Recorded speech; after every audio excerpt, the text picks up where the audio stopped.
Il colpo d'occhio è notevole, tutto attorno a Villa Spineda, a Venegazzu, di Volpago del Montello, un'enorme distesa di auto, traffico in tilt, forze dell'ordine e del soccorso mobilitate, allestimenti in grande stile, ma è dentro la tensostruttura che va in scena il più grande spettacolo dopo il Big Bang che sta scuotendo il mondo delle popolari, davanti a 5.800 soci vistosamente presenti e ad altri 2.500 rappresentati per delega si consuma una giornata storica per Veneto Banca, quella della svolta. Benché solo 4 componenti fossero in scadenza, l'intero Consiglio di amministrazione si è presentato dimissionario all'Assemblea, un chiaro tentativo di salvaguardare l'autonomia dell'istituto, sempre che questa risposta basti a soddisfare i rilievi di Banca Italia sulle carenze di governance e sulla necessità di un'aggregazione.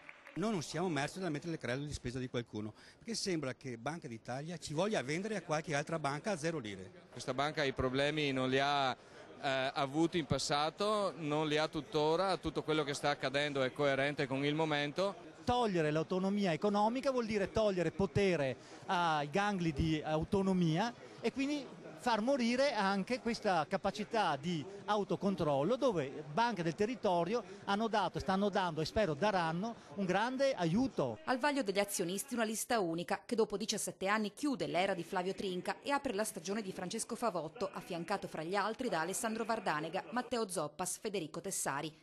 Ho votato per il nuovo Consiglio. Finanza e politica, imprenditoria e mondanità.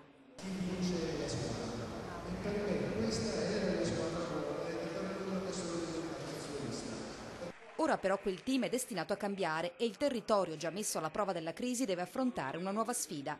Chi può deve dare e io auspico che ci sia questo forte segnale perché è il segnale dell'integrazione, piccole e medie imprese, famiglie e società, territorio e istituzioni bancarie.